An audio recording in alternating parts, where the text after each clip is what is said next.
Hello friends, मैं योगेश चतुर्वेदी आज आपके लिए वो टॉपिक लेके आया हूं जिसकी आपने बहुत दिनों से डिमांड की थी मुझसे।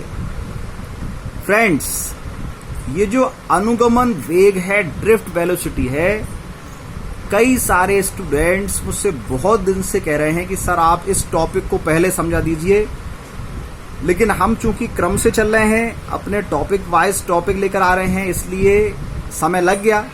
लेकिन आज आपकी इच्छा पूरी होने वाली है और आपको जो भी डाउट इस टॉपिक से रहे हों, आज के इस वीडियो को देखने के बाद मुझे पूर्ण विश्वास है कि वो सारे डाउट्स आपके छू मंतर हो जाने वाले हैं। तो फ्रेंड्स, चलिए शुरू करते हैं आज का हमारा टॉपिक, जिसका नाम है ड्रिफ्ट वेलोसिटी, अनुगमन वेग। फ्रेंड्स, बहुत मजेदार टॉपिक है। इस टॉपिक को समझने के पहले मैं आपसे इस फिगर को याद करने के लिए कहूंगा। आप इस संख्या को अपने दिमाग में बहुत अच्छे से बिठा लें।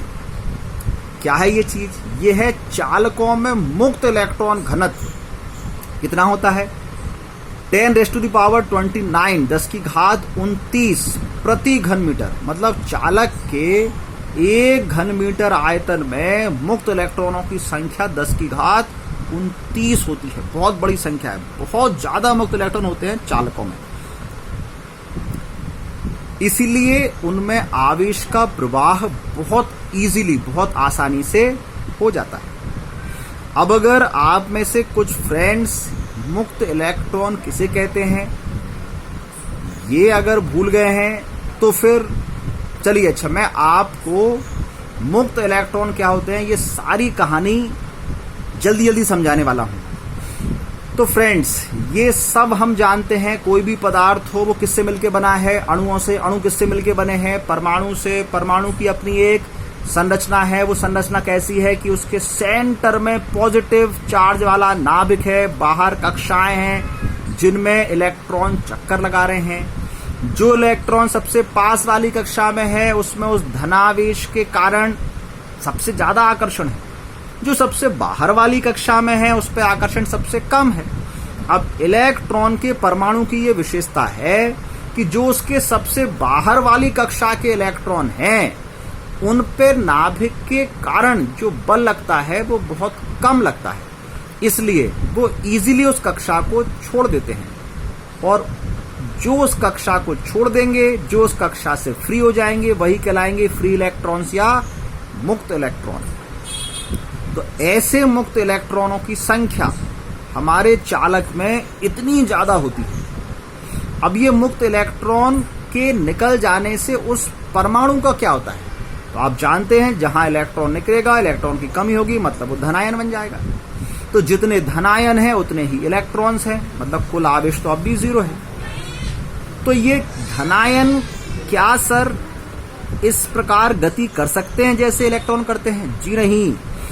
धन आयन जो बने हैं वो परमाणु से बने हैं और ये सब आपस में बंधे हुए हैं, ये गति नहीं कर सकते।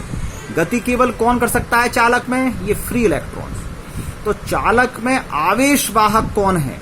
आवेश का ट्रांसफर किसके कारण हो रहा है? चार्ज को कैरी कौन करते हैं? याद कर लीजिए, मुक्त इलेक्ट्रॉन्स। और इनकी संख्या बहुत ज्यादा है, इसलिए ये चार्ज को इजीली कैरी कर पाते हैं।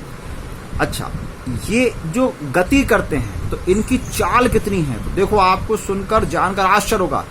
मुक्त इलेक्ट्रॉन की चाल होती है लगभग 10 की घात 5 मीटर पर सेकंड। 1 लाख 10 की घात 5 मतलब 1 लाख, बहुत बड़ी संख्या है।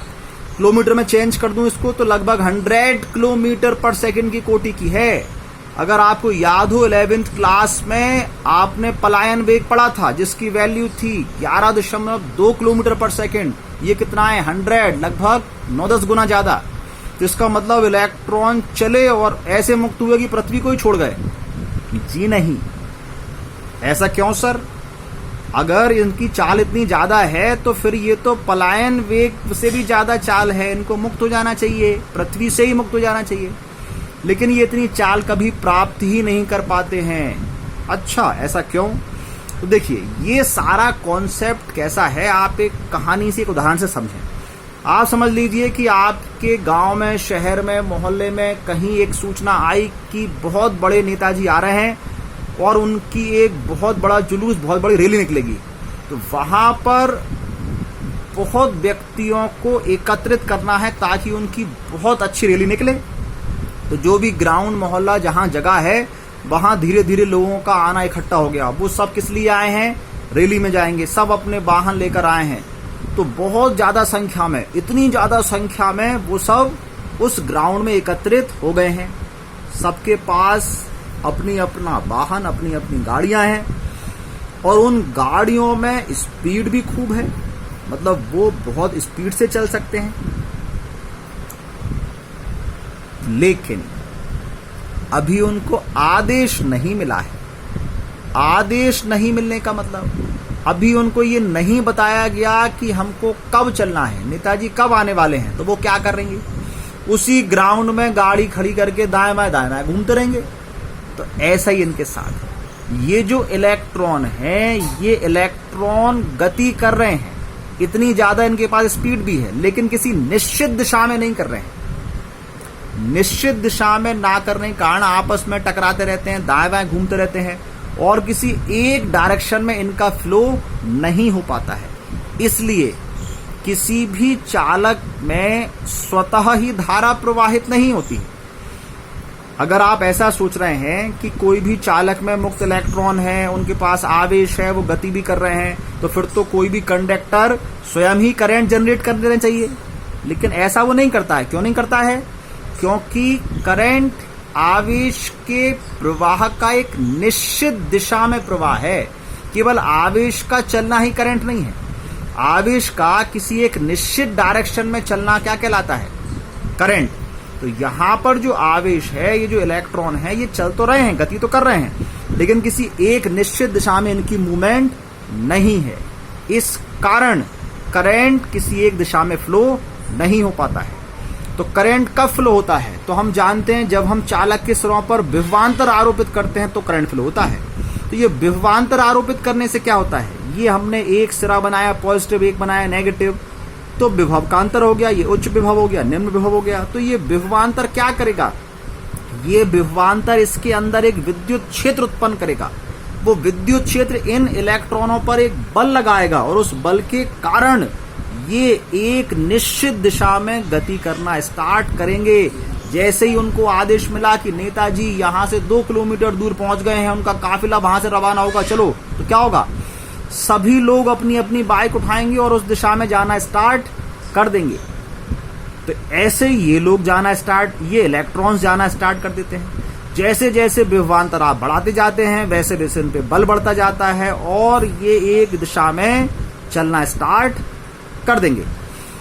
अब इनके पास इतनी स्पीड है, ये एक दिशा में चल भी रहे हैं, लेकिन एक दिशा में चल तो रहे हैं, लेकिन आप जानते हैं जब भीड़ ज्यादा होती है तो उतनी ज्यादा ही टक्करें भी होती हैं।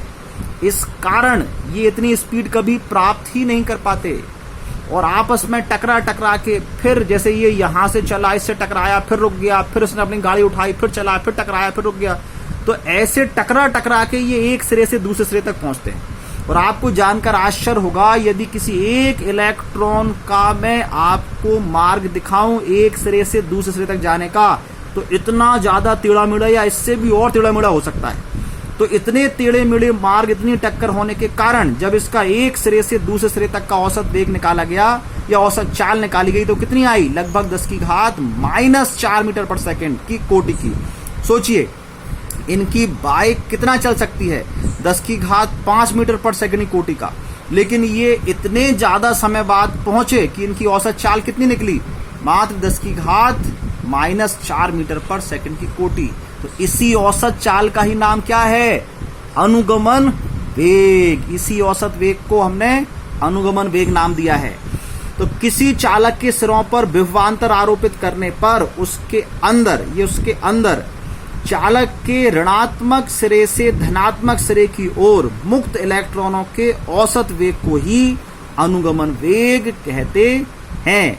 इसको VD से दिखाते हैं, ड्रिफ्ट वेलोसिटी है और इसकी वैल्यू कितनी होती है? 10 की घात -4 मीटर पर सेकंड की कोटि की। अब आप ऐसा सोच रहे होंगे कि यदि इनकी इतनी कम स्पीड है तो फिर हम जैसे ही स्विच ऑन करते हैं वैसे ही फैन क्यों ऑन हो जाता है, बल्ब क्यों ऑन हो जाता है? तो ये इनकी संख्या के कारण है फ्रेंड्स। संख्या इतनी ज्यादा है कि जैसे ही वो रैली रोड पर आई तो काफिला था 2 किलोमीटर दूर, और वो रैली इतनी बड़ी है, इतना ज्यादा भीड़ है कि वो खुद ही 4 किलोमीटर का सफर तय करेंगे जब भी भीड़ खत्म नहीं होगी। तो जैसे ही एक इलेक्ट्रॉन यहां एंटर करता है, एक इलेक्ट्रॉन यहां से बाहर निकल जाता है। जैसे ही आप यहां स्विच ऑन करेंगे, एक इलेक्ट्रॉन एंटर हुआ तो आपके बल्ब के पास एक इलेक्ट्रॉन तुरंत यहां चलना स्टार्ट कर देगा। तो इस कारण बल्ब तुरंत ऑन हो जाता है, क्योंकि इनकी संख्या बहुत ज्यादा है। तो इस प्रकार फ्रेंड्स, मुझे उम्मीद है आज के इस वीडियो में जो हमने अनुगमन वेग समझा है आप उसको समझ गए होंगे। ये इलेक्ट्रॉनों का औसत वेग होता है और इसकी वैल्यू होती है 10⁻⁻⁴ मीटर पर सेकंड की कोटि की। फिर मिलेंगे अपने किसी नेक्स्ट वीडियो में किसी नए टॉपिक के साथ। तब तक के लिए नमस्कार।